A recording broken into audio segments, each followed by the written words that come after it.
A una semana más del Poder de la Enseñanza, mi nombre es Omar, muchas gracias por acompañarme el día de hoy, es un placer para mí estar con todos ustedes a través de las escrituras, a través de este canal, a través de poder analizar este libro o este canon de las escrituras. Para mí, como ya siempre les he comentado, el objetivo no solamente es brindar información, sino poderles brindar alternativas para que puedan enseñar ese conocimiento a los demás. Y obviamente podamos edificarnos, que ese es el objetivo. Yo te edifico y tú en algún momento me vas a edificar también con tus enseñanzas, con tu ejemplo, con tu paciencia, con lo aprendido. Y obviamente todos podamos venir a Cristo, que ese es el objetivo. Así que sigamos adelante y empecemos. Empecemos a estudiar este manual o este libro, este canon. Como saben, estamos estudiando este año Doctrina y Convenios, el cuarto canon de las Escrituras, porque ya hemos estudiado los otros tres. Nos corresponde lo que es la semana del 7 de abril al 13 de abril. Esperando que hayan tenido una bonita conferencia, una hermosa conferencia, y han podido anotar y han podido disfrutar todo lo que nuestros líderes nos tengan preparados para nosotros, esperando que hayan respondido las respuestas o las preguntas, sobre todo las preguntas a tus oraciones, que ese es el objetivo, siempre pedir para que nuestros líderes nos puedan aconsejar o decir. Como saben, a los primeros que se unen, o por primera vez, que siempre cada vez va aumentando la cantidad de suscriptores, gracias por ello. Estamos estudiando lo que es el manual Ven, sígueme de la Iglesia de Jesucristo de los Santos de los Últimos Días. También pongo ahí en la lámina que ustedes están viendo el episodio 15, quiere decir que vamos 15 semanas que vamos, o 15 clases este año que vamos estudiando. Nos corresponde lo que es la sección del 30 al 36, bastantes capítulos, o perdón, secciones, pero como ya saben son algunas pequeñas, algunas un poquito más grandes, en la cual vamos a ir estudiando. Así que a empezar la semana, a empezar la clase, a empezar el día de hoy para poder discurrirlo y aprender de sus enseñanzas. El título de la clase es Alzad vuestras voces para declarar mi evangelio. Interesante foto, ¿verdad? Cómo se ven a los misioneros, cómo salían antes. Pues lo que vemos ahí parecen unos Boy Scouts, pero de esos años, como le llaman, sus mochilas o sus morrales, tipo, llevaban ahí tipo campamento, pues, ¿no? ¿Por qué? Porque donde caía, pues te tenías que dormir, ¿no? Tenías que dormir y de esa manera no habían zapatillas adecuadas para nuestros pies, sino a zapato con taco todavía en esos tiempos, wow, y su sombrero, ¿no? De repente por el sol, yo no sé, los que usan sombrero, los que usaban gorra o en esa época el sombrero, se han dado cuenta que muchos usaban pues unos gorros, unos sombreros pequeñísimos. Más que todo era la moda, pues, ¿no? Es la moda, son modas esa época. En esta época muchos usan gorras, eh, algunos obviamente no usamos nada, ¿no? Pero bueno, son tiempos aquellos. Entonces dice el título de la clase, Alzad vuestras voces para declarar mi evangelio, basado en Doctrina y Convenio, sección 33, versículo 2, que dice lo siguiente. Porque de cierto os digo, que sois llamados a alzar vuestras voces como con el son de trompeta, para declarar mi evangelio a una generación corrupta y perversa. Fin del versículo. Esa o ese es el llamado para los miembros santos de los últimos días, del día de hoy también. Alzar nuestras voces en la prédica del evangelio, alzar nuestras voces para declarar su evangelio. Y se declara de muchas maneras. Ejemplo, mensajes, saludos, expresión de amor, expresión de ayuda. Eh, de muchas maneras. De muchas maneras uno puede alzar nuestras voces al declarar el evangelio. ¿Tú recuerdas un amigo que tengas en la iglesia hace más de 10 años, hace más de 15 años, que no sea tu familia obviamente, hace más de 20 años? ¿Lo recuerdas? ¿Te sigues comunicando con él o con ella? Eso es predicar el Evangelio. El Evangelio une personas, une familia, pero que sean amigos, amigos, ¿verdad? Amigos que sepan por lo menos mi fecha de cumpleaños, que por lo menos me salude. No, sí, yo conozco un hermano, ese hermano lo conozco hace 20 años, sí, pero le ajustan los saludos. Sí, sí, sé que está casado, o está soltero, o está divorciado, o está viudo. Sí, claro, tiene dos hijos, sí, que no van a la iglesia. No, no, no, que nos visitemos, o sea, que seamos hermanos. ¿Tienes? Ojo, eso es el evangelio también. Eso uno tiene que ser, pues ser una familia. Ese es el evangelio. El evangelio es alzar nuestras voces, declarar mi evangelio. Eso quiere decir que lo tengo que visitar, eso tengo que decir, eso quiere decir que me tengo que comunicar más con esa persona. Sí les conté, ¿verdad? Me parece que les he contado. Hace tiempo un hermano decía, eso me pasó a mí también, pero lo cuento de otra persona, ahorita se me viene a la mente. Un hermano en una reunión del cuoro del sacerdocio dijo, cuando preguntó, hermanos, ¿cómo van con las visitas? Y justo al hermano le preguntaron y dijo, bueno, a mí tampoco me visitan, dijo. Y él estaba sentado a mi costado y me dijo, ¿puedes creer que a mí nunca me visitan? Algo que a mí tampoco, ¿eh? Nunca me han visitado, pero bueno. Entonces él decía, nunca me visitan. El sacerdote nunca me visita, pero sin embargo yo tengo un hermano, decía, ¿te acuerdas de tal hermano que había estado en el barrio? Él estaba en el barrio, había estado en el barrio, ya se había mudado como hace 5 años. Entonces me dice, ¿te acuerdas de tal hermano? Claro, le digo, el que se ha mudado, sí. Dice, él todos los días me llama por teléfono. ¿Cómo estás? ¿Qué tal? ¿Qué te cuentas? Conversamos un momento, a veces algo breve, ya terminamos. Porque en ese tiempo, estoy hablando de hace años, en ese tiempo pues no había Facebook, no había WhatsApp, no había las redes sociales como ahora. Todos los días me dice. Ese es mi hermano, me dijo. Así me dijo. Él es mi hermano. Y es de otro barrio, me dice. Y me visita. No nos vemos, pero me llama por teléfono. Y aquí me dice en el barrio, nadie me visita. Así somos a veces. Así somos. Claro, pues nos falta alzar nuestras voces para declarar nuestro evangelio. El evangelio parece que es apático a veces. Y no es así. El evangelio es amor, ¿verdad? Conocer más a la persona, a mi hermano. Eh, Ojalá que mejoremos, ojalá.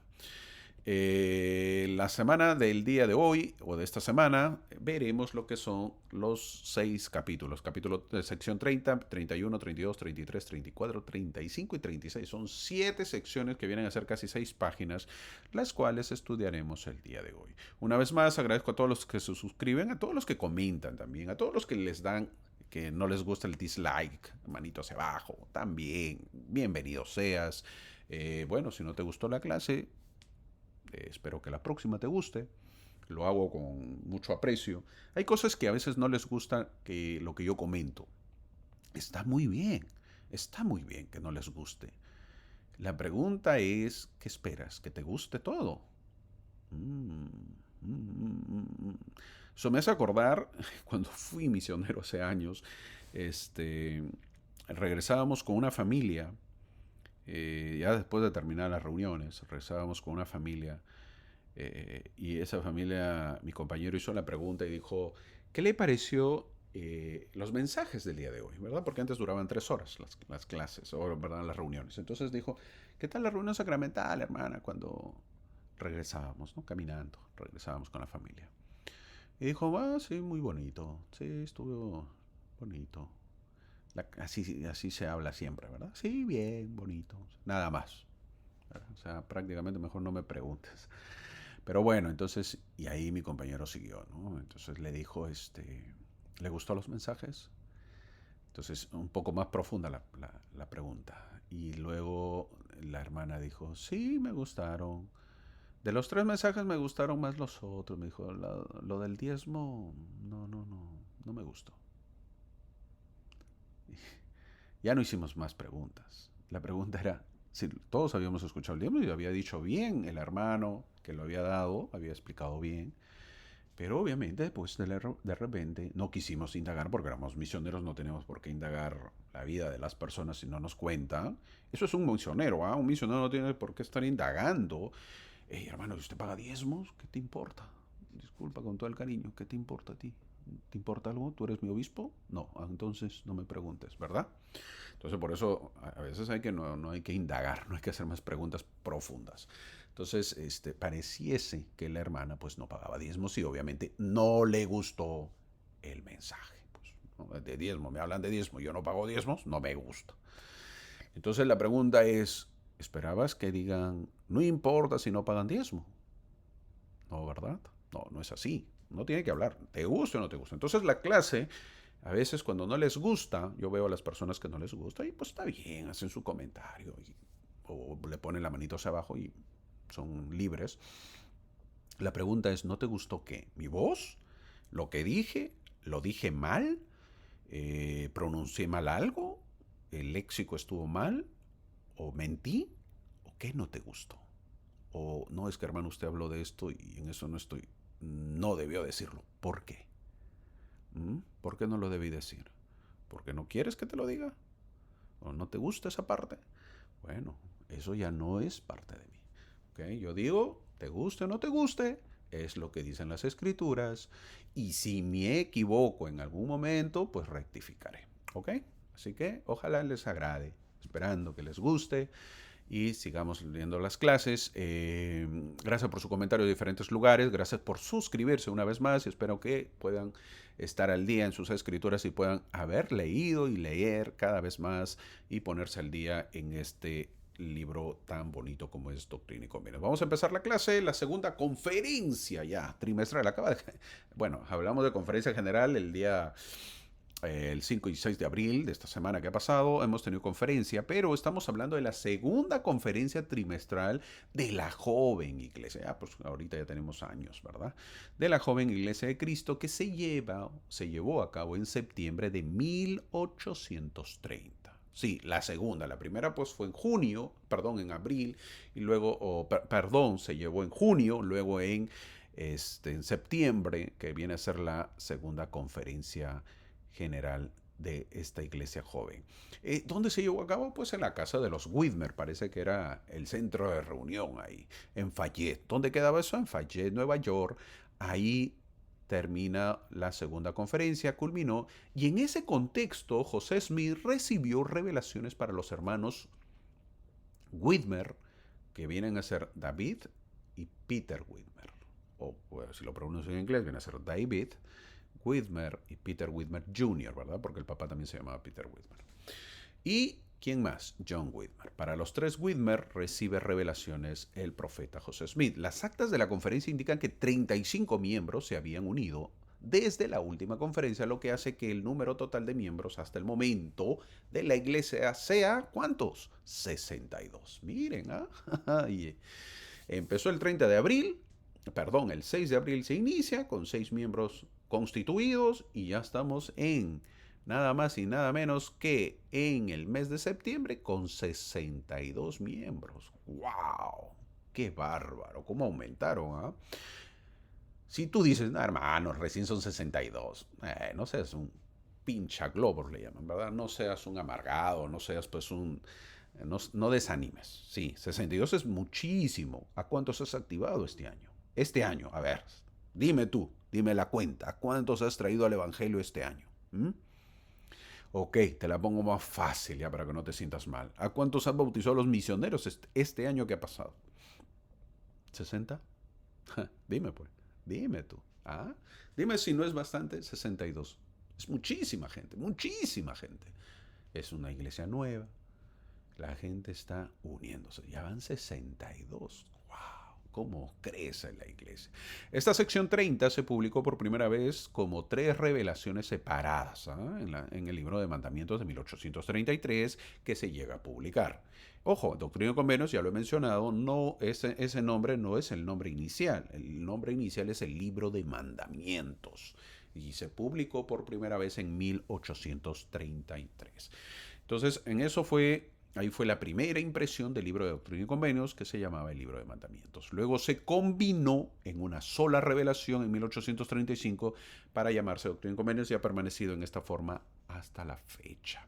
Ahora, ¿de qué trató estas revelaciones? David Whitmer había puesto en el lugar equivocado su devoción y su fe. ¿Cuál es el problema? Las prioridades de David. Él es un agricultor, ¿correcto? Es tiempo de cosecha. Está preocupado por la tierra y las cosechas en lugar de su hacedor. Está preocupado en lugar de Dios.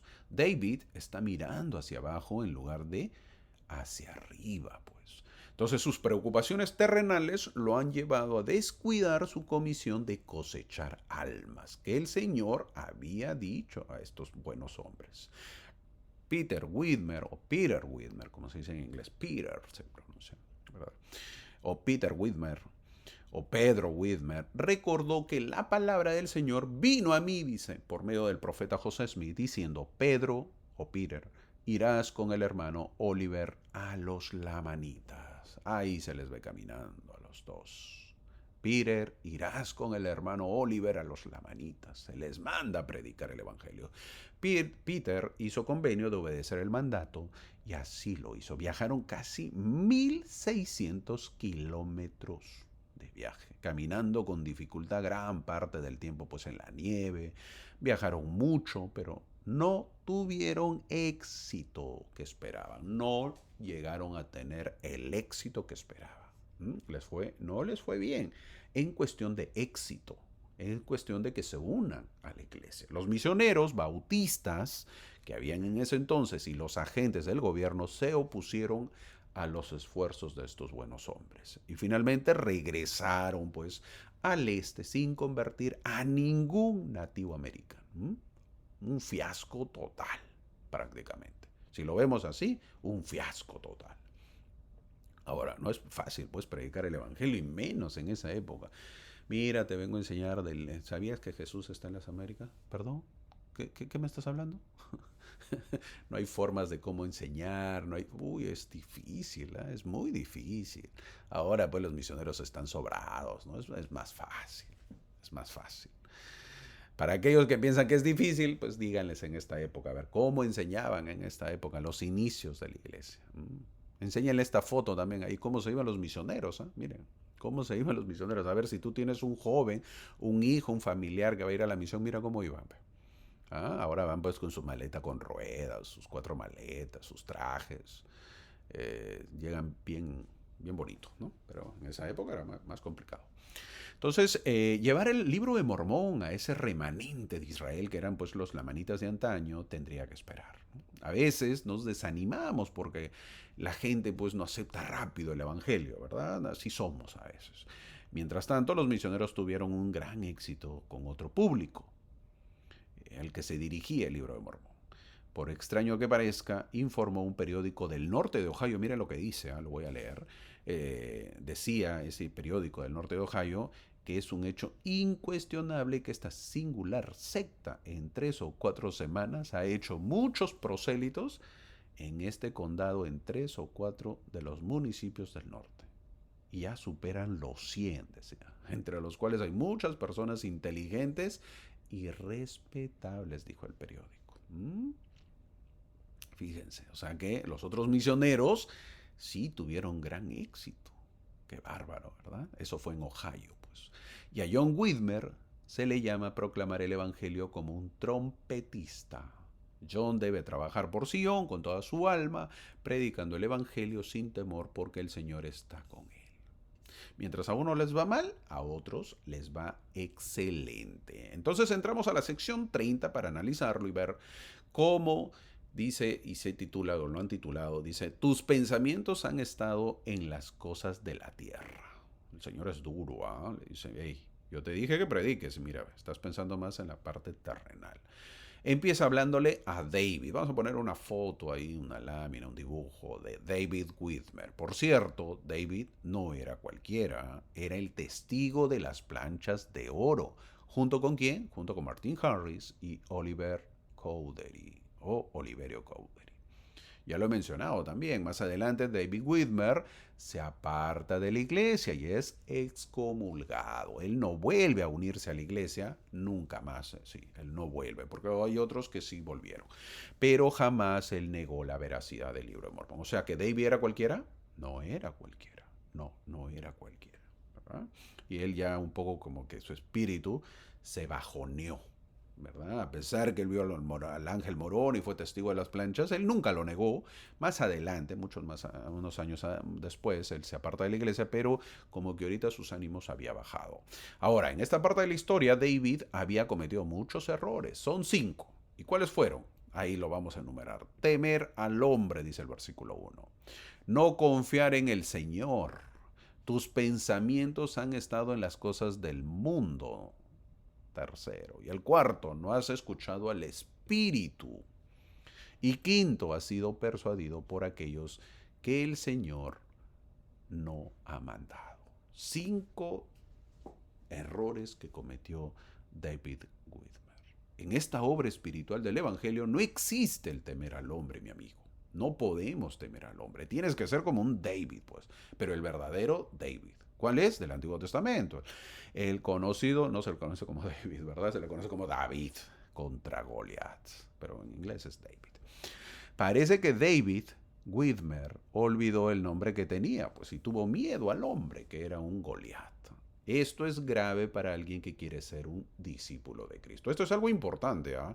Si tú tienes temor, más temor al hombre, el Señor no te va a mirar con buenos ojos. La reprimenda que está recibiendo David es fuerte. También le dice que no ha confiado en Dios. David había visto a Moroni y ¿de qué le sirvió entonces esto?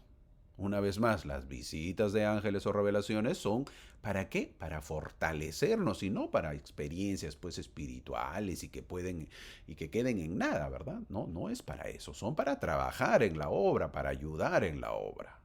Es por eso que a veces los que dicen y se quejan, ojalá yo tuviera la visita de un ángel, la pregunta es ¿para qué, mi amigo? ¿Para qué quieres recibir la visita de un ángel?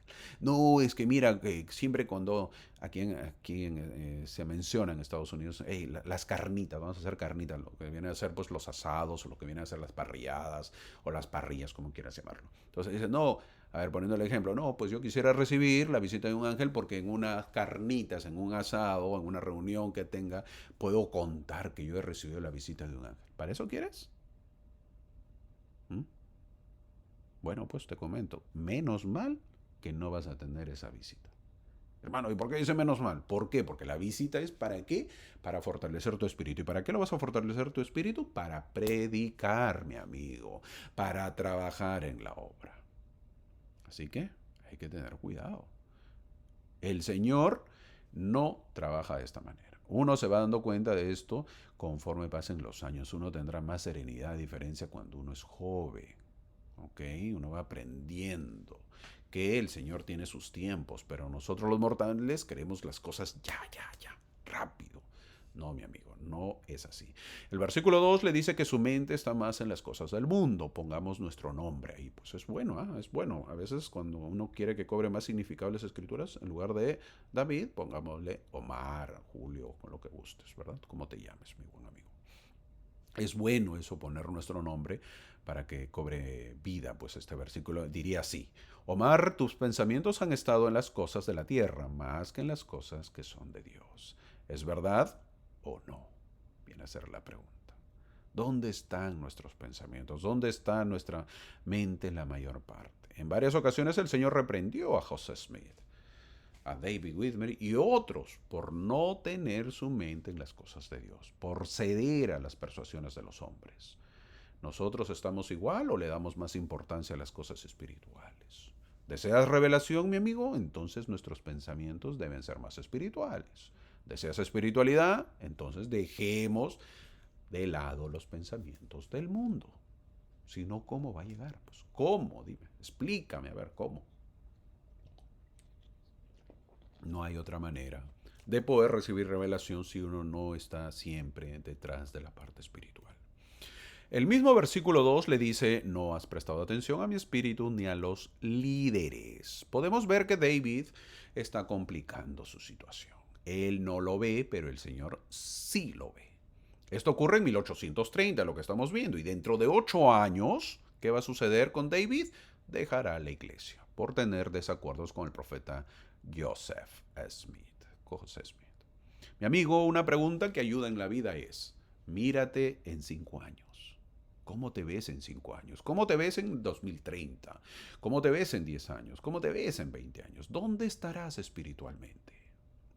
No físicamente, no materialmente. Ah, hermano, yo en 5 años voy a tener ya de repente, una casa. Sí, porque mis papás van a fallecer y voy a heredar. Esa es una broma de mal gusto. Pero en 5 años, ¿cómo te ves? Espiritualmente. ¿Te ves dentro de la iglesia? Estés donde estés, porque el mundo por los trabajos nos vamos, por los estudios nos mudamos. ¿Dónde te ves? ¿Te ves en la iglesia asistiendo? ¿En 10, 20 años? Quizás estés casado, separado, viudo, soltero, quizás en otro lugar, en otra casa, en otro país, pero la pregunta más importante es, ¿estarás en la iglesia? ¿Seguirás fielmente asistiendo? Ponte esa meta, mi amigo. ¿Y de qué depende? De prestar atención al Espíritu ahora y de continuar así. David fue persuadido por aquellos que no dirigían la iglesia, por aquellos que no tenían autoridad. A esas personas les dio más importancia y uno de ellos fue Hiram Page, el de la piedra que engañó a muchos. ¿Te acuerdas? Pero engañar a David es la pregunta. El testigo de las planchas, David, a él no le puedes engañar. Al ver a Morón y las planchas, David pudo saber que José Smith era un profeta llamado por Dios. Y por lo tanto tenía que sostenerlo, pues, y defenderlo. No podía creer en la piedra de Hiram Page. No pues. José Smith era el profeta. Parece que David cae y también le cree a Hiram Page. En el versículo 3 le dice que reflexione y es un buen consejo que aplica también a nosotros. Reflexionar sobre las cosas del Señor, reflexionar en su palabra, sus enseñanzas, sus mandamientos, su vida, su amor, los dones que nos ha dado, su expiación por nosotros. Eso produce un tremendo sentimiento de gratitud por nuestro Salvador y por la vida y las bendiciones que nos ha dado. Fue muy claro lo dicho a David. Ahora, en esos versículos. Ahora hablemos de Peter Whitmer o Peter Whitmer, la revelación dada a partir del versículo 5. Peter Whitmer Jr. fue el primero de los 3 misioneros a quienes se les mandó a acompañar a Oliver Cowdery en su misión a los indios americanos. También fue uno de los 6 miembros originales de la iglesia, cuando se organizó el 6 de abril de 1830. ¿En la casa de quién? De su papá, pues, que fue, en la casa de los Whitmer. Y como los otros 5, tuvo que ser bautizado como un nuevo miembro. Fue un buen misionero, Peter Whitmer, y cuando no había dinero para solventarlos, trabajaba desastre para poder ayudar. Él muere en 1836, muy joven muere. El Señor en la revelación le dice que tiene que ir a la misión con Oliver. Iba a ir con el segundo elder de la iglesia a predicar el evangelio. Así era llamado Oliver, ¿eh? El segundo elder de la iglesia. ¡Wow! ¡Qué tal título que tenía Oliver Cowdery! ¿Quién era el primero? José Smith. Y Oliver Cowdery estaba bajito nada más. ¡Wow! ¡Qué tal título! ¿Eh? Oliver, Peter Whitmer Jr. y luego Parley P. Pratt y Siba Peterson fueron llamados en octubre de 1830 para ir a Missouri como misioneros especiales a las naciones lamanitas. Lo repito, ¿quiénes fueron? Oliver Cowdery, o Oliver, Peter Whitmer Jr., el hijo de los Whitmer, Parley P. Pratt, luego se van a unir, y Siba Peterson. Todos ellos fueron llamados en octubre de 1830, es decir, al siguiente mes, para ir a Missouri a predicarle a todo el evangelio. El cuarteto se dirigió al oeste. ¿Por qué es el oeste, hermano? Porque estamos hablando del este, que está en Nueva York. En los que se ubiquen más o menos, no he puesto mapas, pero más o menos estamos hablando del Océano Atlántico y se están dirigiendo a la parte este con dirección al Océano Pacífico. Es por eso que es al este. Al oeste, perdón, me equivoqué. Están en el este y se dirigen al oeste, dirección al sol. Llegaron a la puerta, pues, ¿qué es lo que sucede? Estos buenos misioneros llegaron a la puerta del antiguo pastor de Parley, el reverendo Sidney Rigdon. Miren esos nombres que ya van apareciendo. Ah, sí, hermano, yo escuché de Sidney Rigdon. Bueno, pues, en Mentor, Ohio. Ellos llegan. ¿Por qué? Porque él había sido su pastor de Parley P. Pratt, Sidney Rigdon. Llegan y Sidney escuchó el mensaje, les dejó predicar a su congregación, no hay problema, prediquen, te conozco, Parley P. Pratt, entonces predíquenles, porque así es el evangelio, hay que dejarlos predicar. Y 2 semanas después se convirtió en un santo de los últimos días, Sidney Rigdon. Su conversión fue considerada la publicidad más eficaz recibida por la iglesia desde su creación. Hey, se bautizaba Sidney Rigdon, no era cualquiera, no, eso fue toda una hecatombe. ¿Por qué? Porque Sidney Rigdon pues era conocido, era un pastor, era un reverendo. Sabía, entonces que se bautice, que se una a otra iglesia, ya era pues una tremenda publicidad.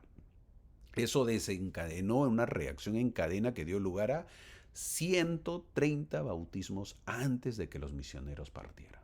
¿Tú te imaginas 130 misioneros, personas que se bautizaron? 130 bautismos al agua, todos en cola, en fila. ¡Wow!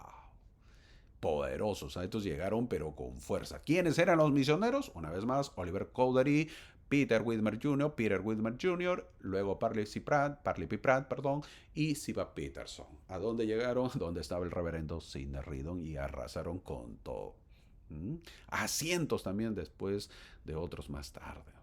Eran poderosos, muy poderosos. Mientras que los misioneros trabajaban en el oeste, los nuevos conversos, Sidney Rigdon y Edward Partridge, conocido, escucha estos dos nombres, ya Sidney Rigdon ya te mencioné, ahora sale un nuevo nombre, conocido también por la iglesia, Edward Partridge. Ellos viajaron al este en sentido contrario en diciembre. ¿Para qué? Para conocer al profeta José Smith y añadieron sus labores a la obra misionera de Nueva York. Sidney Rigdon, probablemente el orador culturalmente más elocuente que la joven iglesia tenía. Era muy conocido por su verborrea, quiere decir pues por su labia, quiere decir por su labia, se le dice pues a la persona orador, era un buen orador, poderoso orador espiritual. Era un hombre muy culto, él atrajo a multitudes en muchos pueblos importantes. Debido al trabajo de estos primeros misioneros y de otros que los registros ya no identifican, la iglesia de 6 meses de edad, porque ya estamos en diciembre de 1830, tenía alrededor, adivinen de cuánto, 190 miembros en Nueva York. Y cientos más en el área de Kirtland. Se estaba cosechando el campo blanco que hace unos años había dicho el Señor. ¿Tú te imaginas? Ya estamos en 190 miembros. ¡Wow! ¿Cuántos miembros tiene tu barrio si te parece poco? A ver, ¿cuántos miembros? Dime la verdad. Ay, hermanos, a la justa vamos a 40, 60, 80, 100, ya 110, ya 120. Ok, déjame decirte que eso es falso. No tienen 120. Ah, no, el mío es 150, hermano. Falso. Asisten 120, 150. Ya, con Yapa, 151. No, mi amigo. Tienen más de 400, 500. Ese es el promedio que tiene un barrio. ¿Que asisten? Ah, sí, asisten 120, 100, 80. Eso es otra cosa. No te confundas, ¿ah? No creas que los que asisten son todos. No, mi amigo. Hay muchos inactivos, a los cuales no se visita. Entonces, estos tenían 190 miembros ya. ¡Wow! ¿Te imaginas? Es bastante. Bastante, pues, mucha gente. Entonces el campo sí estaba blanco para la ciega. La revelación es dada a Peter Whitmer, pero en el versículo 7, ya que saldría con Oliver, se le dice que el Señor no ha nombrado a nadie para que lo asesore en la iglesia, excepto José Smith. Eso lo dice el versículo 7. Eso le está dando la revelación a Peter Whitmer. Estoy volviendo ya a analizar lo que es Doctrina y Convenio, sección 30. Entonces, a partir del versículo 7, le está hablando a Peter Whitmer y le dice que pues tiene que estar bajo el mando de Oliver. ¿Okay? Y que el Señor pues no ha nombrado a nadie para que lo asesore en la iglesia, salvo José Smith, ¿no? O sea que Oliver Cowdery era algo importante. Es muy probable que este versículo, hay que tener cuidado este versículo, es muy probable que este versículo fue un problema para Oliver porque en abril de 1838, 8 años después, cuando el Alto Consejo del Lejano Oeste censuró a Oliver Cowdery por ciertas acciones y sentimientos, Oliver se vio afectado por un caso casi fatal de orgullo. Pues el orgullo estaba creciendo en Oliver, también, sí, también iba creciendo. Iba sintiendo más autoridad, pues ya soy el segundo, ya estoy ahí nomás. Eso, el orgullo es grande, hay que tener cuidado. Al leer los eventos que rodearon su excomunión de Oliver Cowdery, eso está en la historia de la iglesia en el volumen 3, del 16 al 18, se hace evidente que Oliver no reconoció la autoridad del Alto Consejo del Lejano Oeste. No, pues tú lo estás juzgando a Oliver. No, no era cualquiera. Así que no, dijo, yo no reconozco eso. Sentía que si tan solo pudiera discutir el asunto, dijo, no, yo lo quiero discutir con el profeta. Ustedes no me van a venir aquí a juzgar. Eso es orgullo. Todo el asunto, él dijo, Oliver dijo, si yo lo hubiese hablado con el profeta, todo este asunto podría haberse resuelto, declarando: hubiera deseado que esos cargos se hubieran aplazado hasta después de mi entrevista con el presidente Smith. Eso dice la historia de la iglesia, tomo 3, versículo 17. Tal vez parte de la seguridad, tal vez parte, perdón, historia de la iglesia volumen 3 no, historia, los que tienen historia de la iglesia, es historia de la iglesia capítulo 3, versículo 17. ¿Okay? Tal vez parte de la seguridad en sí mismo de Oliver provino de este versículo 7 en el que se le dice que nadie será su consejero. Este versículo es un poco como que me hago confuso. ¿Por qué? Porque se le dice eso a Oliver. Nadie será tu consejero. ¿Pero qué? En lo que respecta a los asuntos de la iglesia, excepto quién? José Smith. No, él interpreta de otra manera. ¿Qué interpreta? Que nadie pues le puede dar consejos a él. No, pues no iba a ser así tampoco, mi querido Oliver.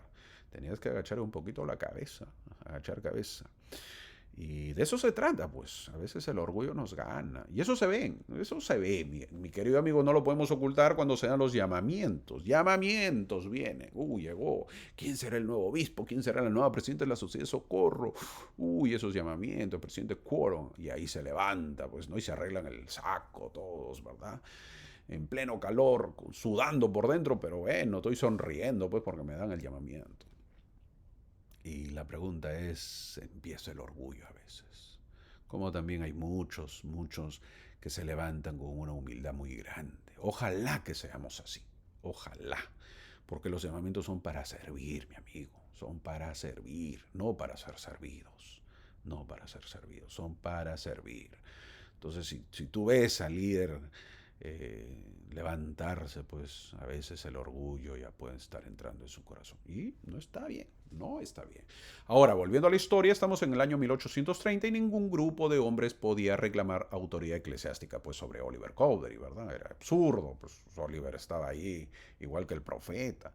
En ese momento él era el segundo elder de la iglesia y nadie, excepto José Smith, tenía más autoridad que él. Sin embargo, para 1838, volviendo a la historia para que sepan más o menos, adelantando, Oliver estaba de hecho sujeto a las autoridades del lejano oeste. Claro, pues es igual que ahora.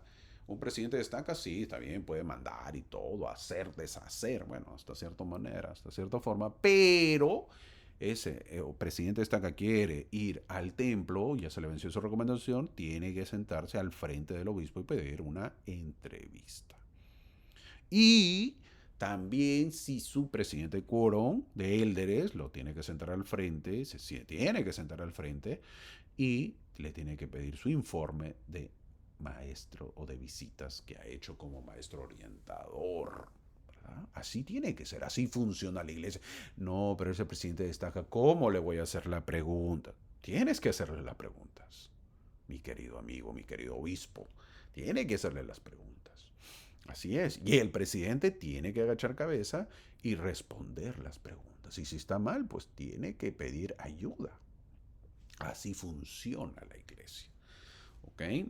Entonces, Oliver, pues bueno, era reciente en la iglesia también, por más años que tenga, entonces no sabía cómo se funcionaba y por lo tanto él creía que estaba encima de todo. Su excomunión fue realmente trágica, pero nos enseña pues importantes lecciones.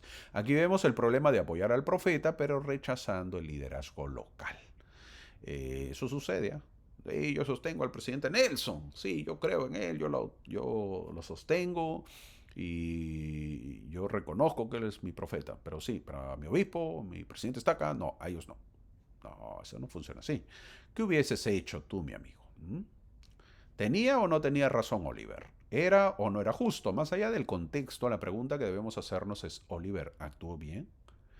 ¿O se dejó llevar por el orgullo? ¿Dónde quedó la humildad? En la actualidad, un presidente destaca tiene que pasar entrevista con su obispo una vez más, y un obispo le hará las mismas preguntas que le hace un miembro. Tan igual. Sí, mi hermano. Un presidente destaca merece respeto y un miembro del barrio también. No hay diferencia. El presidente destaca será humilde ante su obispo, en donde se ve el orgullo y se ve ver la humildad.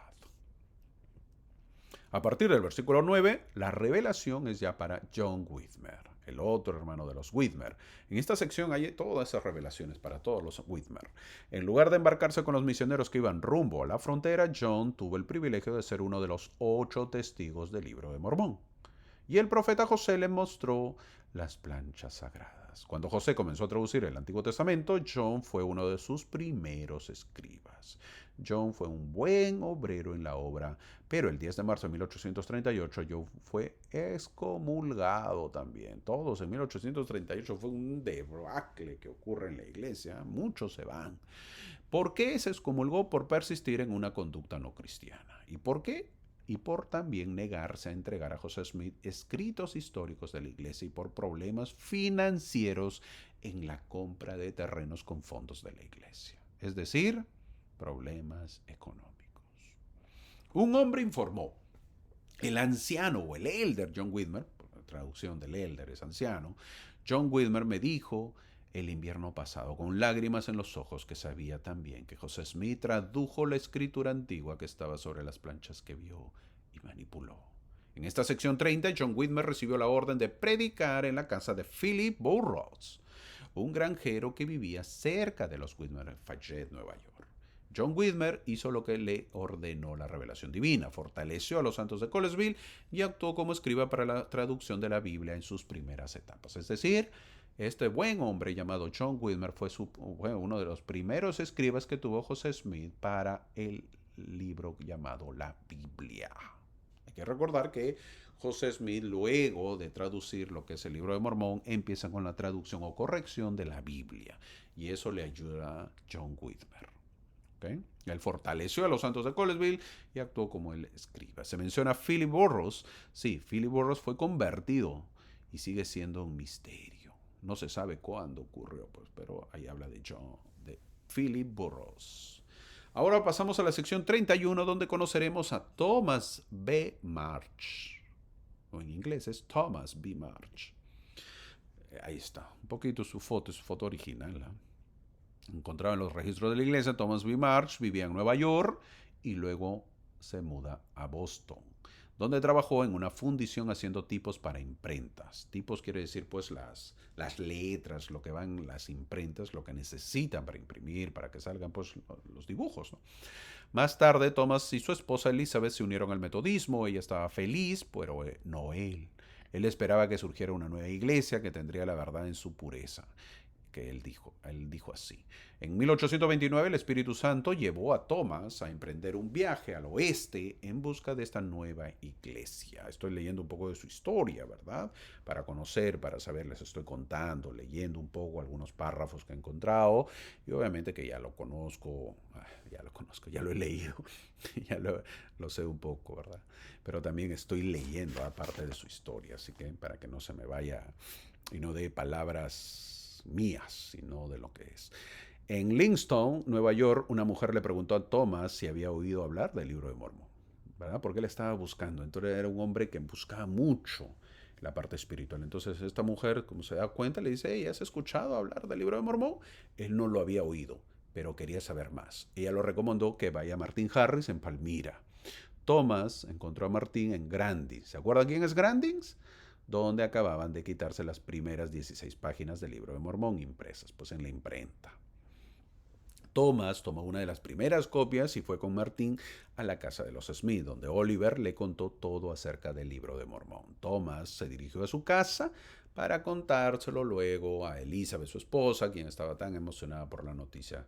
Obviamente habían encontrado la iglesia verdadera. Poco antes de la segunda conferencia de la iglesia fue bautizado por David Whitmer y también fue ordenado elder por Oliver Cowdery. Él como médico sirvió a los santos también que estaban enfermos. Conocía parte de medicina, el buen Thomas B. Marsh. Thomas fue un gran obrero en la obra, algo que se sabe de él. Debido a su gran habilidad fue llamado como uno de los 12 apóstoles originales, y presidió el quórum de los 12 apóstoles desde 1835 hasta el año 1838. Él los dirige a los apóstoles en una misión al este de los Estados Unidos. Luego el propio Thomas se manifestó en contra de José Smith. ¿Adivinen en qué año? Sí, 1838. Y pasó casi 2 décadas, 20 años, fuera de la iglesia antes de escribir a los líderes de la iglesia en el año 57 más o menos, buscando la reconciliación con los 12 y la iglesia a quienes había ofendido.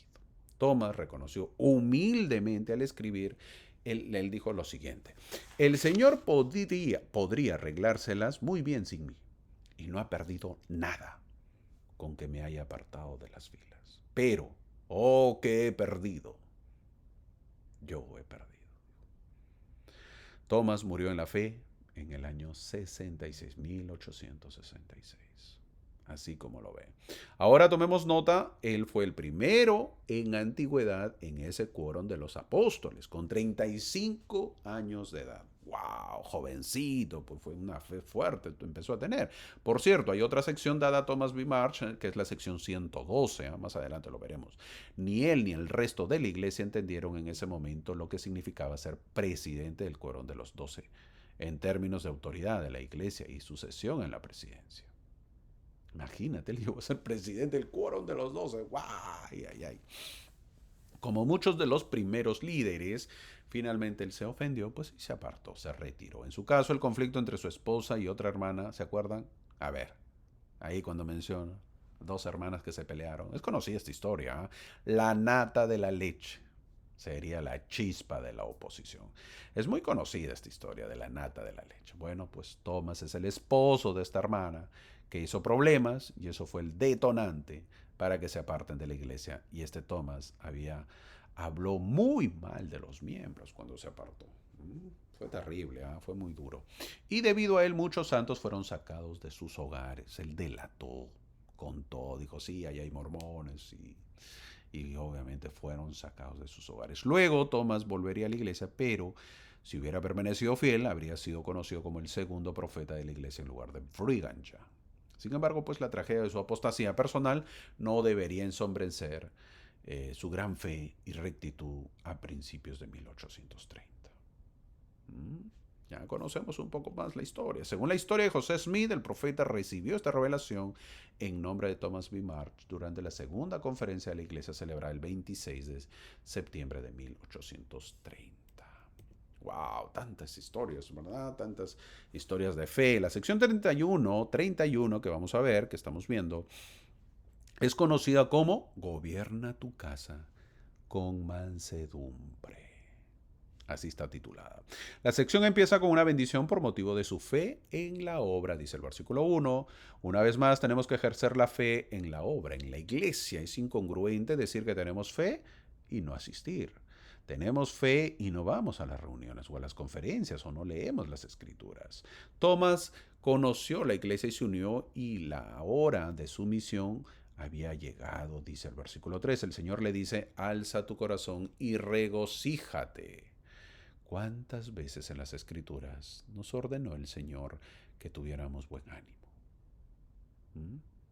No dijo, tengan buen ánimo si todo va bien, si tienen suficiente dinero para pagar todas sus cuentas o si su salud está buena. No. Para nosotros estar de buen humor es un mandamiento y no una simple sugerencia. Se le manda a predicar el Evangelio en el versículo 4 y se le dice, el campo ya está blanco, para la siega o para ser quemado.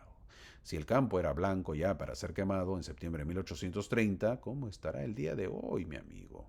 ¿Cómo estará el campo hoy en día? La prédica del Evangelio no podemos dejarlo de lado. Siempre es parte de la iglesia, pero a veces nos olvidamos. Pensamos que es trabajo de misioneros. Creemos que ellos son los que tienen que traer gente a la iglesia. Y nosotros no. El campo sigue blanco porque no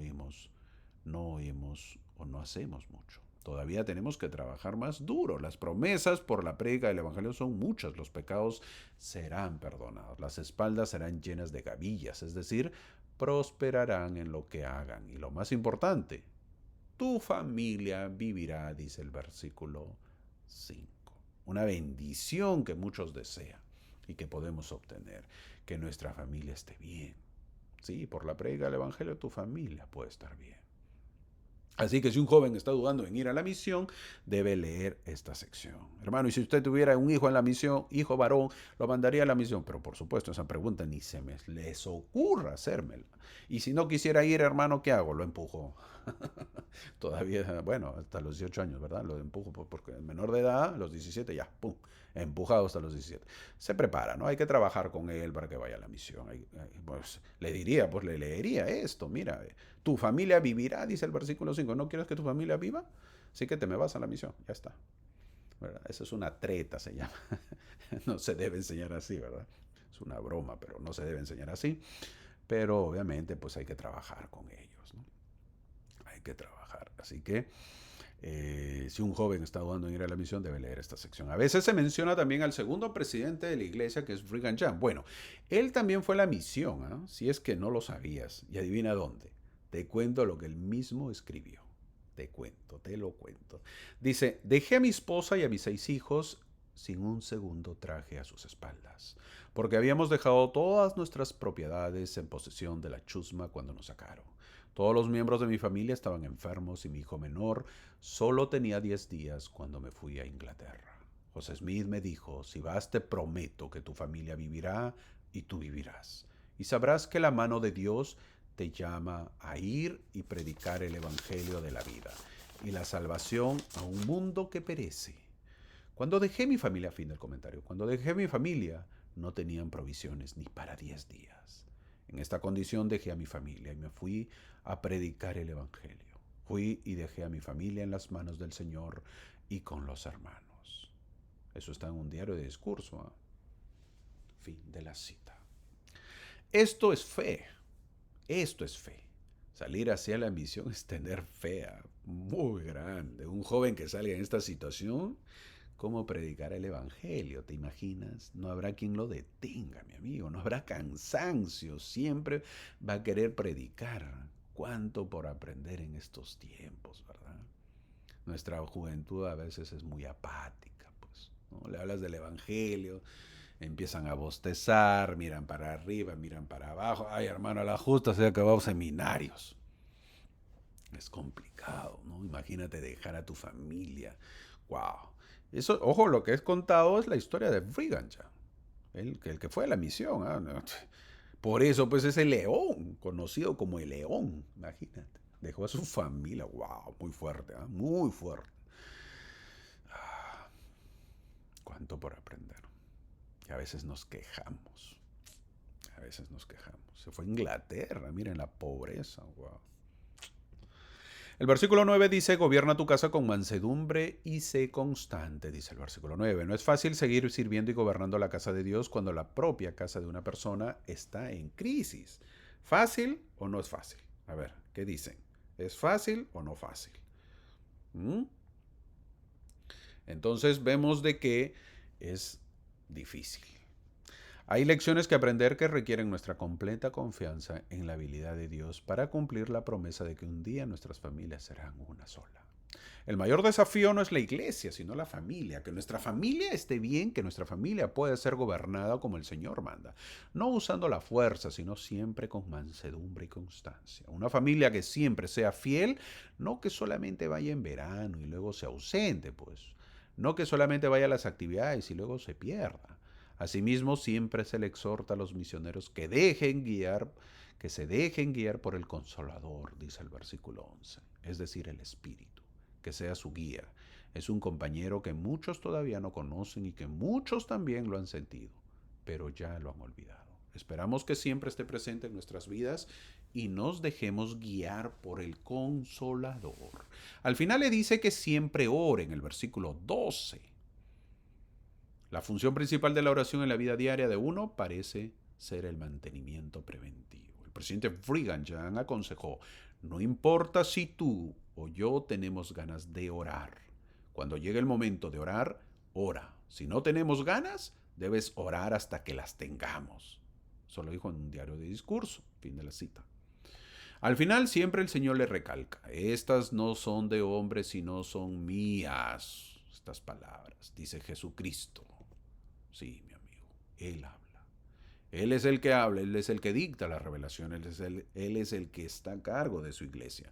Y lo hace a través de su profeta. Esto se lo aconsejó a Thomas B. Marsh, Hyrum Smith y Jane Scodal.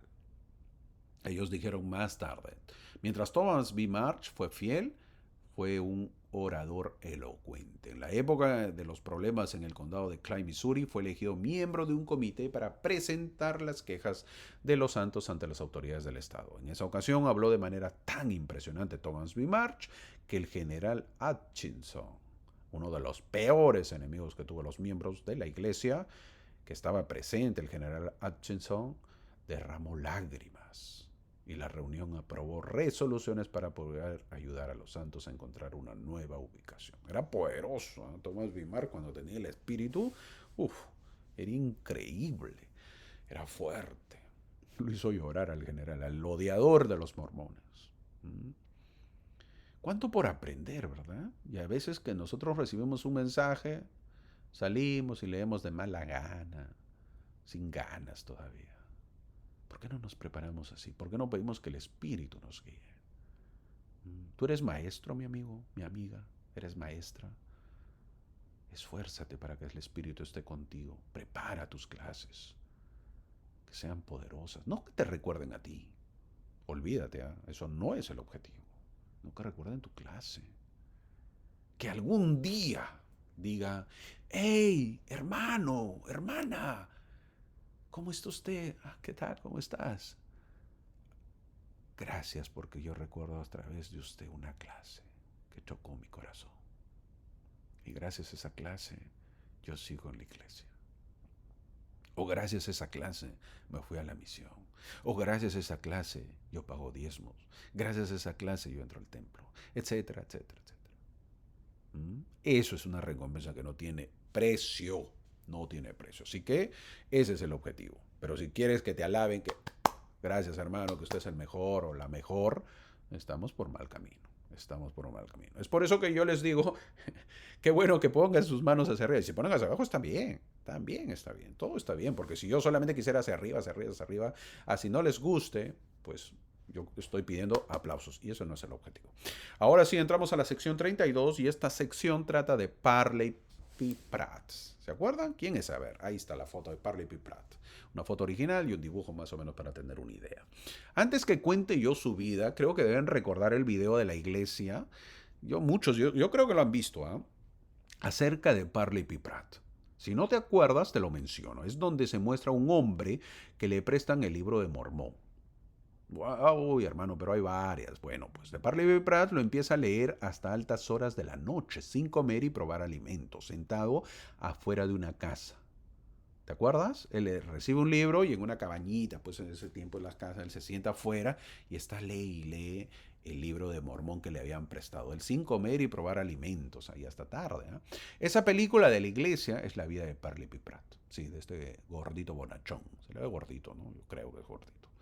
La historia de la conversión de Parley P. Pratt es una de las grandes historias de la restauración. Él fue criado en la más estricta escuela de moralidad. A Parley le encantaba leer. Si trabajaba duro, tenía un libro en la mano por la mañana, un libro por la tarde, un libro en cada momento libre de la vida, escribió. Cuando vivía en el oeste de Nueva York, un diácono bautista le habló de un libro nuevo. Le dijo, un libro muy extraño, señor Parley. Parley leyó el libro extraño llamado el Libro de Mormón. Luego él escribió, leía todo el día. Comer era una carga. No tenía deseos de comer. Dormir era una carga cuando llegaba la noche. Prefería leer a dormir. Estimaba el libro o la información que contenía más que todas las riquezas del mundo. Fin de la cita. En septiembre de 1830, Oliver Cowdery bautizó a Parley P. Pratt. Un mes después de su bautismo fue ordenado elder en el sacerdocio de Melquisedec y llamado a ser misionero entre los lamanitas. Junto con sus compañeros, ya lo mencioné, Oliver Cowdery, Peter Wilmer y Siva Peterson, Parley P. Pratt compartió las noticias del Libro de Mormón en varios lugares. Sus noticias causaron tal entusiasmo en la comunidad rural de Kirtland, Ohio, que la gente nos agolpaba, dice, día y noche, a tal punto que no teníamos tiempo para descansar ni retirarnos. ¡Wow! Poderoso, ¿ah? Muy poderoso. ¿Esto habías escuchado? viste que encontré algo que no creo que lo hayas escuchado. Pero así dice, querían escuchar todos estos misioneros. Después de bautizar a más de 120 creyentes en el libro Mormón, Parley y sus compañeros se dirigieron a Independence, Missouri. Seguían avanzando. Aunque predicaron a 3 tribus indígenas, no hay registro de que estos misioneros bautizaran a ningún nativo americano. Parece que los nativos no querían saber nada. Los nativos, mi amigo, ¿a qué me refiero? Pues sino que acá suena un poco fuerte, ¿no? Acá los americanos, los estadounidenses son un poco más delicaditos en escuchar. Eh, los latinos somos un poco más fuertes en hablar. Los nativos americanos. ¿Quién es el nativo americano, hermano? Porque de repente me estás preguntando. Los indios, pues, esos que hacen con sus ahí, se ponen sus plumas, ahí que se ve yo sentado aquí, toro sentado. Ellos que vivían en unas tipo carpas en triángulos. Bueno, ellos son los nativos americanos. Pues ellos no querían saber nada. ¿Ok? Por cierto, hasta la fecha hay nativos americanos, hay descendientes, pues, por supuesto, ¿no? Cada vez menos, reciben muchos privilegios del gobierno, por cierto, por haber conquistado pues, su país, ¿no? Patria. Ok, esto es ya historia de otra clase. Parley, él estuvo preso en Independence por el supuesto delito de asesinato más adelante. Yo estoy contando la historia de Parley P. Pratt. Parley, él escapa de la cárcel y después de varios días de vagar por Missouri, Parley cruzó el río Mississippi para llegar a salvo a Queens, Illinois. Más adelante esto sucede, pero esto es su historia de él. Fue ahí donde vio al profeta José Smith, ¿no? Se encontró después de haber escapado de la cárcel y se encuentra con José Smith, que también había escapado de la cárcel. Es interesante, los dos ahí estaban, habían escapado de la cárcel y se encontraron. Pues ninguno de los dos pudo contener las lágrimas, escribió Parley P. Pratt, cuando nos abrazamos una vez más como hombres libres. Él me bendijo con una calidez de simpatía y bondad fraternal que nunca olvidaré, dijo Parley. ¿Mm? Así eran, pues, ¿no? Obviamente, injustamente estaban encarcelados, ¿no? Cuando los dos se regresaron a Nauvoo, Parley apoyó el liderazgo de Friganja, por cierto. Ayudó a los que salían de Nauvoo y viajaban al valle del lago Salado, Salt Lake City. Luego serviría pues en una misión general en el Pacífico que lo llevó a islas del Océano Pacífico y a Sudamérica. Hasta Sudamérica llegó Parley. Su última misión fue en los estados del sur, cerca de Van Buren, Arkansas. Parley fue asesinado en mayo de 1857 a la edad de 50 años. Un buen hombre, un buen hombre. Un hombre fiel, se mantuvo fiel y trabajó duro, pues, ¿no? Duro. Grande, grande Parley.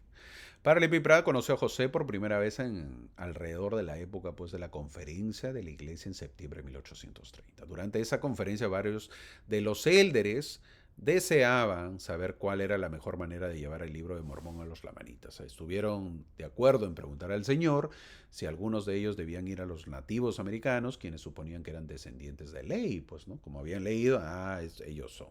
Vamos a predicarle el evangelio, pero no lo reciben. Oliver Cowdery ya había sido llamado a dirigir esa misión y se le asignó a Peter Wilmer para que se uniera a él. Parley recordó que José preguntó al Señor recibió una revelación que me nombraba una misión al oeste, en compañía de Oliver Cowdery, Peter Wilmer Jr. y Siba Peterson. Parley cuenta que comenzamos, dice, esta misión en octubre de 1830. Parley y Siba tomaron en serio esta revelación y trabajaron arduamente para obedecerla. Lucy McSmith, la mamá del profeta, dijo que tan pronto como los hombres designados en la revelación estuvieron preparados para salir de la casa, comenzaron su misión, predicando y bautizando en el camino, donde quiera que se les presentara la oportunidad. ¿Y qué dijo Parley P. Pratt? Dijo, después de hacer los arreglos necesarios para que mi esposa viviera en la familia de los Whitmer, porque lo dejaba, toma nota, era un hombre casado, dejaba a la esposa, ¿y con quién los dejaba? Con los Whitmer. Se despide, le deja todos los arreglos necesarios. Bueno, hijita, vas a trabajar, mi amor, te vas a dedicar a la parte, pues, agrícola. Imagínate, pobre mujer. No había manera. Tengo que ir a servir la misión. No, que eso es para menores de edad. No. Nos despedimos de nuestros amigos, dice Parley, y de la iglesia a fines de octubre y emprendimos el viaje a pie. Duro, muy duro. Dejar a tu esposa, te vas Y tu esposa, bueno, no menciona aquí que tenían hijos todavía, pero no averigüé eso.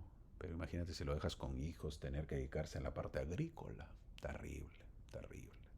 La sección 32 habla de la primera misión de los lamanitas. Ahí lo voy a poner. La primera misión de los lamanitas. En esta sección se le manda que vaya a predicar a los lamanitas, dice el versículo 2. Es bueno saber primero quiénes son los lamanitas. Y si hacemos nuestra genealogía, veremos una mezcla pues de nuestros orígenes. ¿Verdad? Porque a veces decimos, no, no, ellos son los lamanitas. No, no, yo no soy. Claro, porque la mayoría de nosotros llevamos pues apellidos españoles, los Pérez, pues, ¿no? Los Pérez son de español, supuestamente, ¿no? Yo me apellido Pérez, por eso lo digo. Pero soy inca, no soy descendiente español. Llevamos apellidos españoles, ya porque llevamos apellidos españoles, creemos que somos descendientes de Europa, pero no por ello quiere decir que somos europeos. ¿Eh? Tenemos que saber que llevamos sangre lamanita y según las estadísticas, nosotros los lamanitas sudamericanos somos los que más hemos aceptado el Evangelio, somos los que más somos receptibles. ¿Será por la sangre lamanita que tenemos? Buena pregunta, ¿verdad? Aunque fueron llamados a los lamanitas, la mayor contribución de esta temprana misión fue la conversión de Sidney Rigdon y muchos de su congregación, porque los demás no quisieron. Parley P. Pratt cuenta más adelante, nos despedimos de nuestros amigos y de la iglesia a finales de octubre. Después de viajar durante algunos días, llamamos al señor Rigdon, mi antiguo amigo e instructor de la Sociedad Bautista Reformada, era Sidney Rigdon. Nos recibió cordialmente y nos recibió con hospitalidad. Pronto le entregamos un libro de Mormón y le contamos la historia del mismo. Estaba muy interesado y prometió una lectura minuciosa del libro. Permanecimos en esta región por algún tiempo y dedicamos nuestro tiempo al ministerio y visitando de casa en casa, dice Parley. Al final el señor Rigdon y muchos otros se convencieron de que no tenían autoridad para ministrar las ordenanzas de Dios y que no habían sido legalmente bautizados y ordenados. Por lo tanto, se presentaron y fueron bautizados por nosotros. La noticia de nuestra venida pronto se difundió en el extranjero y la noticia del descubrimiento del libro de Mormón y los maravillosos eventos relacionados con él. El versículo 3 menciona la fuente de ese deseo de la gente. Yo mismo los acompañaré y estaré, dijo Jesucristo. El interés y la emoción se generalizaron en Kirtland y en toda la región. La gente nos agolpaba día y noche, dice Parley P. Pratt, de tal manera que no teníamos tiempo para descansar y retirarnos. Se convocaban reuniones en diferentes barrios y multitudes se reunían solicitando nuestra asistencia, mientras que miles de personas se agolpaban a nuestro alrededor diariamente. Algunos para ser enseñados, otros por curiosidad y otros para obedecer el Evangelio y otros para disputarlo o resistirlo. Había de todo, ¿eh? Los que se unían, los que se acercaban a mirar, a escuchar, de todo. A los 2 o 3 semanas de nuestra llegada, el barrio con la noticia, habíamos bautizado 127 almas. Y este número pronto aumentó a 1000. Dice, wow, ¿tú te imaginas? Es impresionante, ¿eh? Llegar a 1000 personas. Los discípulos estaban llenos de gozo y alegría, mientras que la ira y la mentira también se manifestaban abundantemente por los contrarios. La fe era fuerte, el gozo era grande y la persecución pesada. La iglesia empieza a crecer y debemos saber que toma nota, los santos de entonces como los de ahora vinieron de todo tipo. ¿Eh? Algunos sabían desde el principio la dimensión del compromiso que estaban haciendo, otros reconocían solo el sabor dulce y fuerte de la verdad y hambrientos de más conocimiento, seguían donde la búsqueda los llevaba paso a paso, se unían sastres, pastores, agricultores, problemas con el alcohol, el tabaco, de otras congregaciones, de una iglesia reciente. Todos se unían a la iglesia reciente. Ahora sí, entramos a la sección 33 que lleva por título Sois llamados para declarar mi evangelio. En esta sección se habla de Ezra y Northrop. Ahí está, lo voy a marcar. Ellos se unieron a la iglesia en la época que se enviaron misioneros a los lamanitas. En octubre de 1830 se les llamó por revelación a ingresar al ministerio y a prestar atención a la voz del Señor y predicar el Evangelio, dice el versículo 2. Poco después, Northrop se apartó de la iglesia y junto con otros formó lo que llamaron la Iglesia Pura de Cristo, organización que en muy poco tiempo llegó a su fin.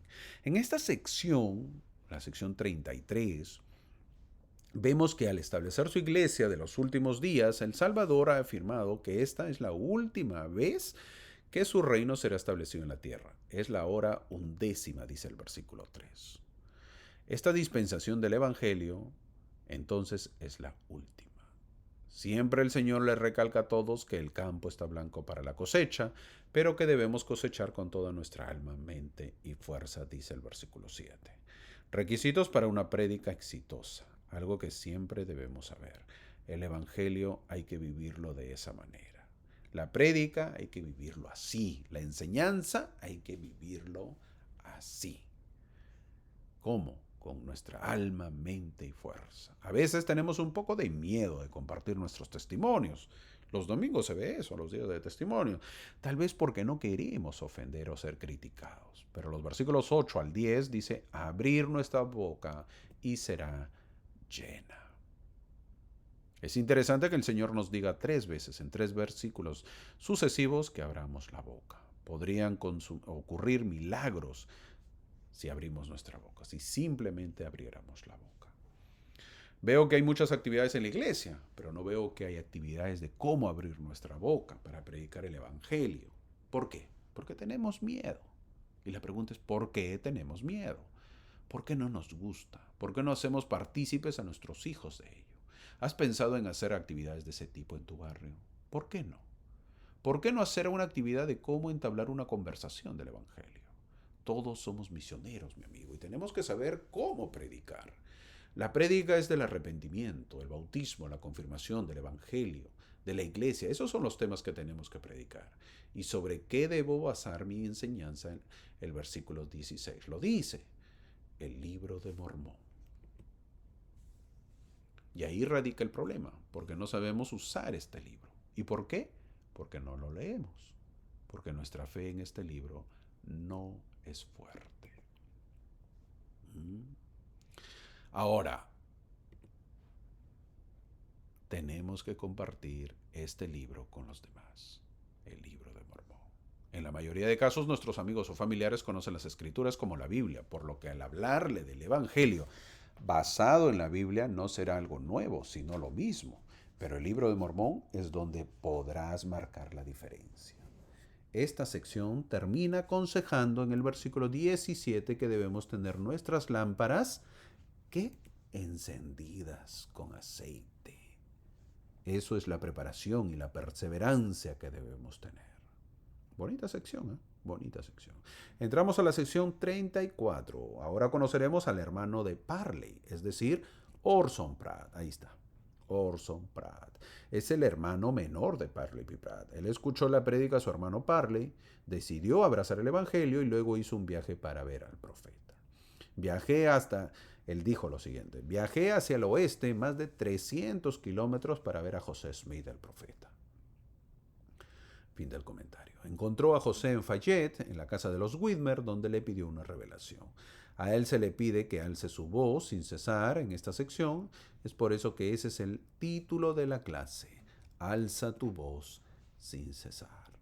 Su trabajo de Orson fue grande en la obra. Para tener una idea de este hombre, debemos saber que el Señor eligió a Orson como apóstol en 1835, a la edad, toma nota, 23 años. Brigham Young dijo de Orson, si cortara, mira lo que dijo Brigham Young, poderoso es esto lo que dijo, wow, esto me impactó. Dijo, lo voy a leer.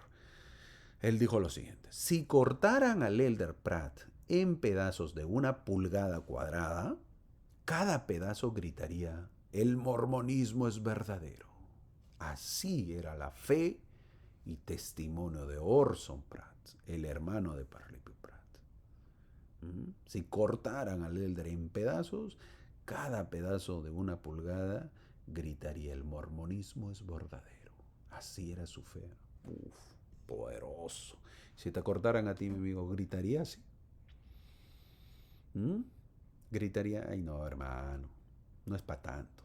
Pues, uy, uy, uy, ¿qué hacemos así? ¿Qué hacemos? Terrible.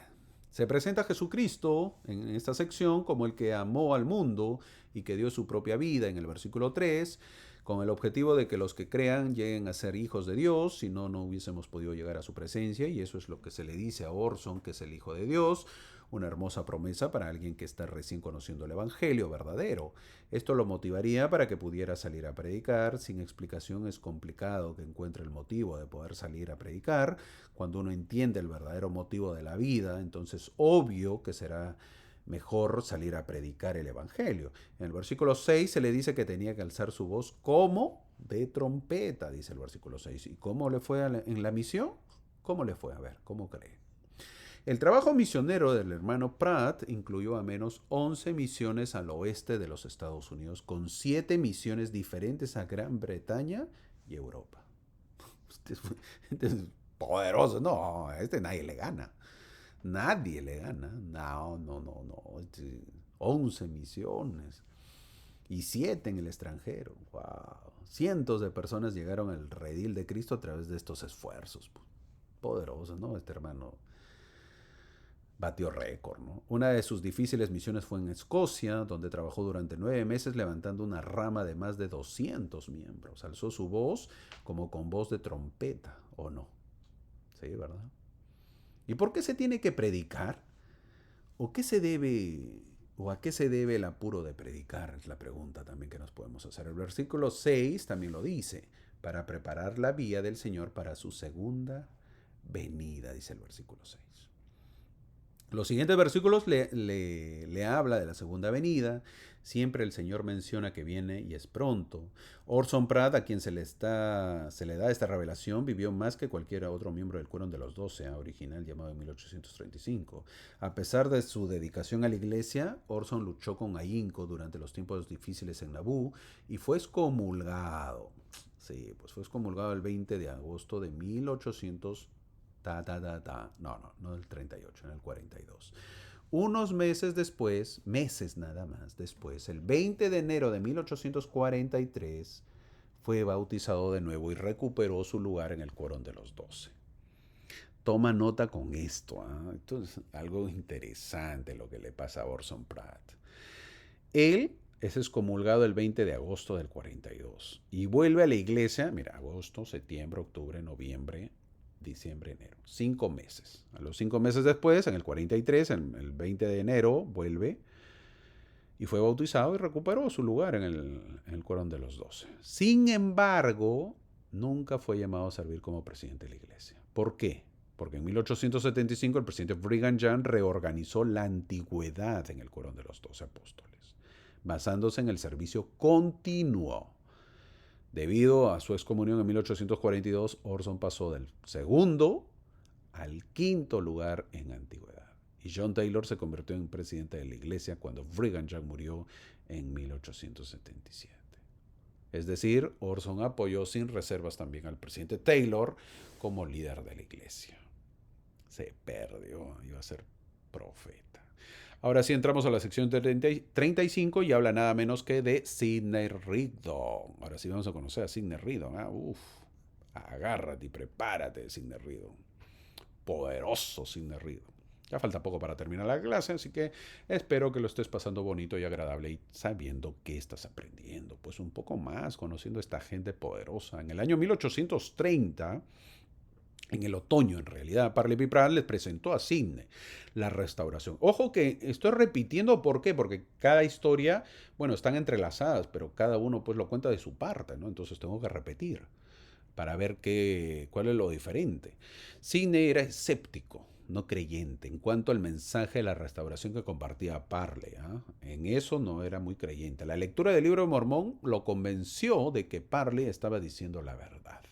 El mensaje no tanto, pero sí él cuando lee el libro de Mormón. Sidney entró en las aguas bautismales el 14 de noviembre de 1830. Desde el momento de su bautismo, Sidney ocupó importantes cargos en la iglesia. No era cualquiera, Sidney.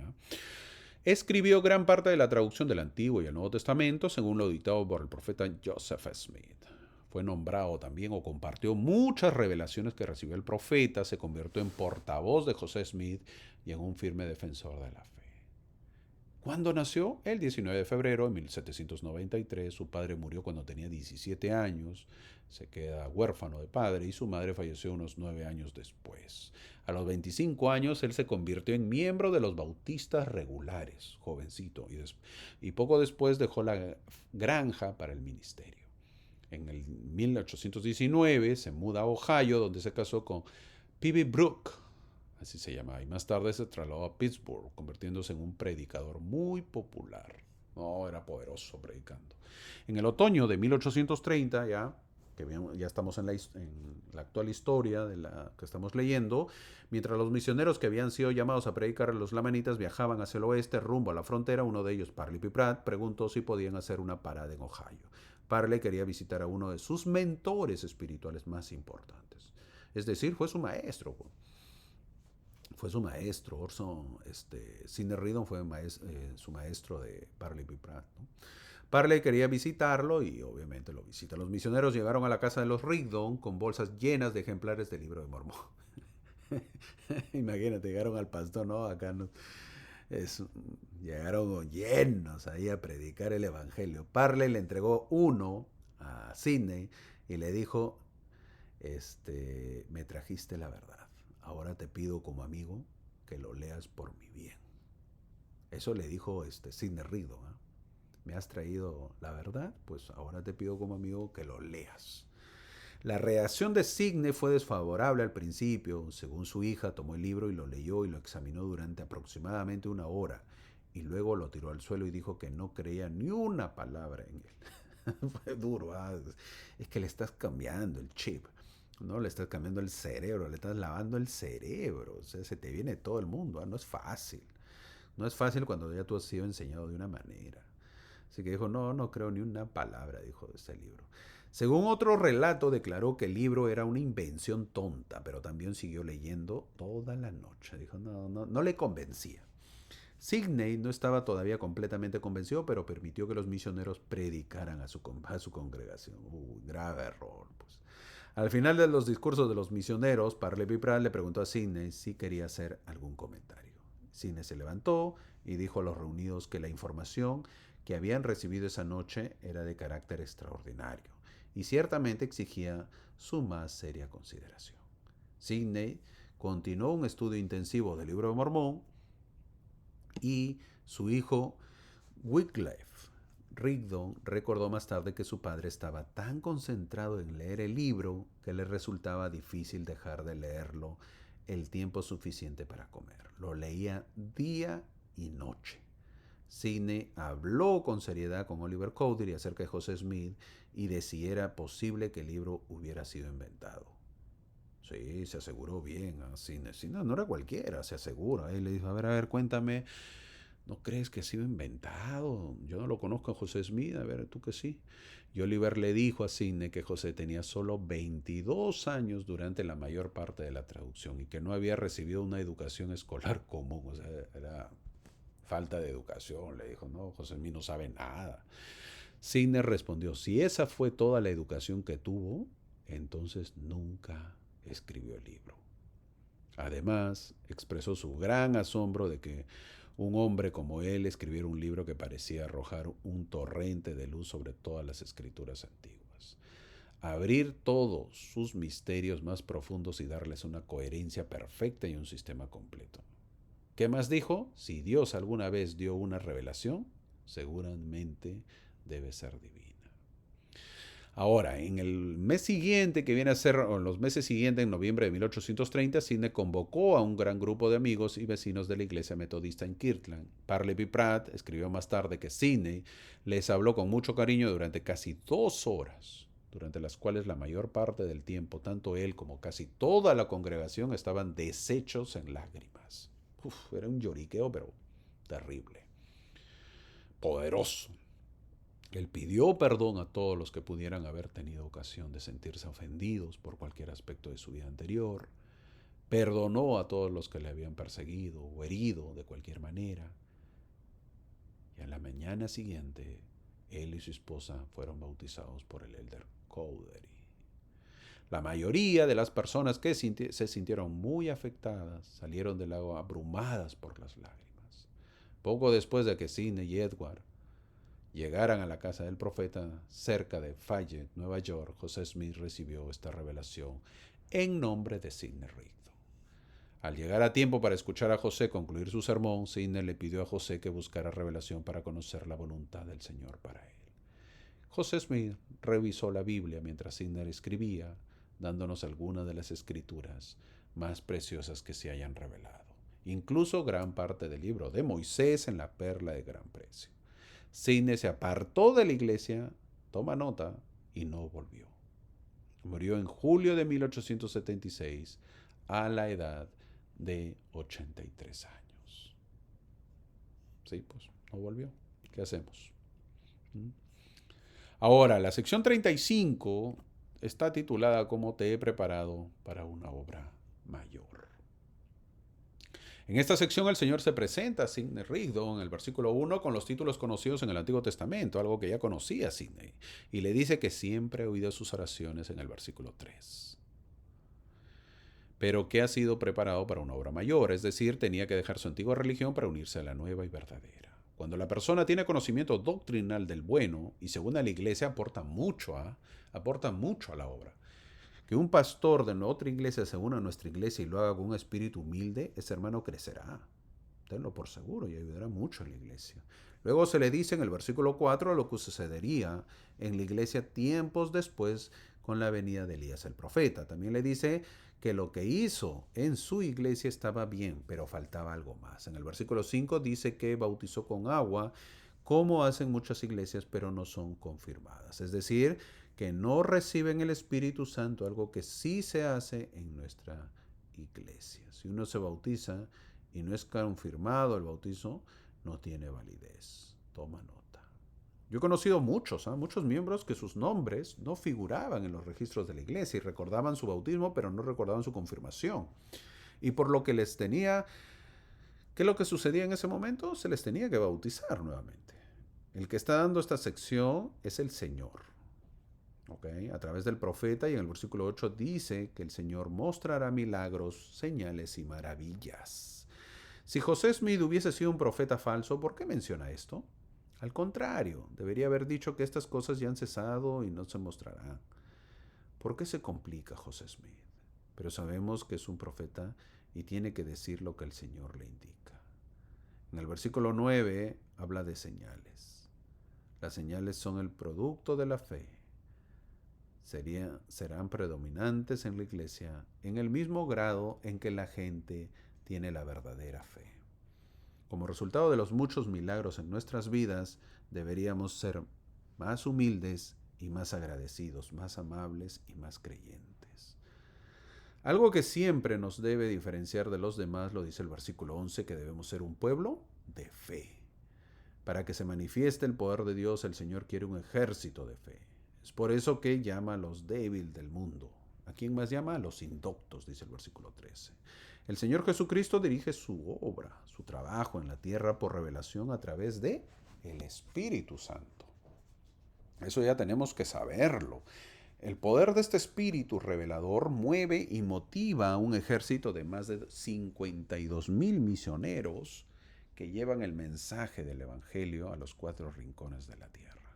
50, 80, no recuerdo de verdad cuántos hay ahorita, podría mentir, pero más o menos, ¿verdad? Todos ellos llevan con el poder del Espíritu a todos los rincones de la tierra. Cuando tienen éxito en su trabajo es por un testimonio que dan, un testimonio acompañado y confirmado por el poder del Espíritu Santo. También le dice que se tiene que predicar el Evangelio a los pobres y a los mansos, dice el versículo 15. El Señor busca a los que están disponibles para recibirlo. El versículo 18 habla que José Smith tenía todas las llaves del ministerio de la iglesia. ¡Wow! Todas las llaves. Esas mismas llaves en la actualidad tiene el presidente. ¿Quién? El presidente Nelson y la primera presidencia. También lo tiene el quórum de los 12, pero bajo la autoridad de la primera presidencia. Luego se le dice a Sidney que comience a registrar para el profeta la gran revelación sobre la predicación de Enoch, que se encuentra ahora en el Génesis, José Smith traducción, capítulo 7. Ahora sería su nuevo escriba, le dice en el versículo 20. El profeta José Smith, para terminar esta sección 35, recibió todas las llaves necesarias para que Israel pueda ser recogido tal como dice el versículo 25. Las llaves las recibirá dentro de poco. En menos de 6 años José recibiría las llaves para reunir, sellar y exaltar a toda la casa de Israel. Esta sección tiene muchas, pero muchas enseñanzas para los santos y debemos escudriñarlas. Nosotros no podemos todo por falta de tiempo, pero sí está muy profunda esta sección. Ahora entramos a la sección 36, conocida como es dada a quién nada más, Edward Partridge. ¿Y quién es Edward Partridge? Pocos santos pueden compararse con Edward Partridge en pureza e integridad. Él sería un patrón de la piedad hasta el final. A diferencia de muchos de los primeros hermanos, Edward no vacilaría, no se doblegaría también puede ser, no se doblaría bajo la presión de amargas persecuciones. No dejaría que el orgullo y la amargura lo separaran de los santos de Dios. Fue ciertamente uno de los grandes héroes de la restauración. Poderoso elder y poderoso héroe, pero no viviría para ver su 47 cumpleaños. Él murió joven, él murió muy joven. Murió poco después de contraer una enfermedad en Nabú en la primavera de 1840. En enero del año siguiente, el profeta recibiría una revelación que declaraba que Edward Partridge había sido recibido por el Señor y estaba con él en este momento. Bueno, se nos va antes, un poderoso hombre. A los 20 años, él había completado 4 años de aprendizaje. Él era un sombrerero oficial en Nueva York. ¿Qué era? Sombrerero. ¿Qué es el sombrerero? El que hace sombreros, pues. Recordemos que en esos tiempos los sombreros eran un arte y era muy bien remunerado, porque era moda ser nombrado sombrero. Entonces, era una moda, sí, era una moda. Era una moda ser sombrerero, pues, ¿no? En esa época, y hay que dedicarse a lo que la época manda. Edward era un cristiano fiel. Edward expresó su interés en el universalismo y el unitarianismo, mientras que su esposa, Lydia, expresó su fe en la iglesia de Campbell. Sus lealtades religiosas cambiaron en el año 1830. ¿Por qué? Porque ellos escucharon a los misioneros mormones. La opinión inicial de Edward fue negativa, sin embargo envió a un empleado a obtener un libro de Mormón para él y aceptó cautelosamente su verdad, pero se negó a ser bautizado. En el invierno de 1830 ya viajó con Sidney Rigdon para unirse con el profeta José Smith en Nueva York. Después de escuchar un discurso del profeta, declaró que creía que estaba listo para ser bautizado. Si el hermano Joseph me bautiza, fue bautizado, él dijo, si el hermano Joseph me bautiza, dijo él. Fue bautizado al día siguiente, el 11 de diciembre de 1830, por el profeta. Le pidió al profeta que buscara la voluntad de Dios en reacción a él. La respuesta fue que recibió esa bendición. La respuesta que recibió es: eres bendecido y tus pecados te son perdonados y estás llamado a predicar mi evangelio, como con la voz de trompeta también. Tras leer el libro de Mormón, Edward creyó que la palabra de Dios era, pero se negó a bautizarse. Sin embargo, en el invierno de 1830 partió de Ohio y viajó a Nueva York para conocer al profeta José Smith, y Edward, al día siguiente de conocer a José, el 11 de diciembre de 1830, al día siguiente se entró en las aguas bautismales. Edward fue llamado como el primer obispo de la iglesia, que luego veremos más adelante también. Y fue un hombre fiel y dio todo por la iglesia. La sección 36, conocida como Pondré sobre ti mi mano, sí, pondré sobre ti mi mano, en el versículo, esa es la versión 36, pondré sobre ti mi mano, en el versículo el Señor declara que cuando Sidney Rigdon puso sus manos sobre la cabeza de Edward Partridge, fue como si el Señor lo hubiera ordenado. Pondré sobre ti mi mano, le dijo. Pondré sobre ti mi mano, le dice en el versículo 2 también. Entonces, siempre que realizas un servicio, mi amigo, por la autoridad del sacerdocio, es como si el Señor pusiera su mano sobre esa persona. ¿Para qué? Para concederle las bendiciones de la vida, de la salud, del sacerdocio o lo que sea que necesites. Edward Parrish, mi amigo, no solo necesitaba recibir el don del Espíritu Santo, como dice el versículo 2, sino que también necesitaba ser ordenado como elder para poder cumplir con este llamado y predicar. Los requisitos históricos indican que Sidney Rigdon lo ordenó al cargo de elder. Tenía que salir a predicar el evangelio, también dice el versículo 6, aborreciendo aún hasta las ropas contaminadas con la carne. El presidente Joseph Fielding Smith dijo, para terminar, las prendas manchadas de carne son prendas contaminadas por las prácticas de los deseos carnales y la desobediencia a los mandamientos de Dios. Como ejemplo de ello tenemos a nuestros buenos jóvenes misioneros.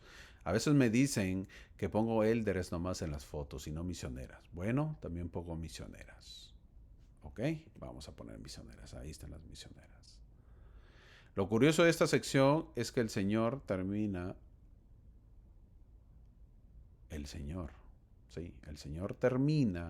eso es lo curioso, que el Señor termina diciendo que vendrá a su templo en el versículo 8.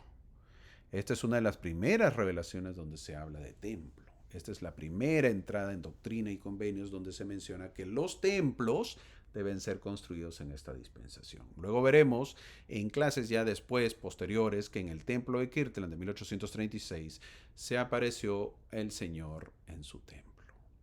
El elder Jeffrey Holland, que es apóstol, dijo, Cristo, que es el gran mensajero del convenio, vino al primer templo de esta dispensación en Kirtland, Ohio, el 3 de abril de 1836. Él ha venido, por supuesto, a otros templos y aún lo hará, particularmente en Jerusalén y el condado de Jackson, Missouri, como parte de la culminación de su majestuosa segunda venida. Fin del comentario. Esta sección, mi amigo, termina con esta hermosa promesa. La clase es extensa porque hay mucha historia y vamos viendo cómo la iglesia empieza su crecimiento de la cual nosotros somos parte. Así que te invito, mi amigo, disfrutar los mensajes, conocer un poco más a estas grandes personas y conocerlos sabiendo de que eso nos puede inspirar a nosotros y podemos tener un buen disfrute de nuestras familias, estar unidas, pero con estos testimonios de fe de grandes hombres que obviamente demostraron su fe y eso sirvió, que nuestra fe también siga creciendo. Te espero la próxima semana. Muchas gracias por acompañarme, mi amigo.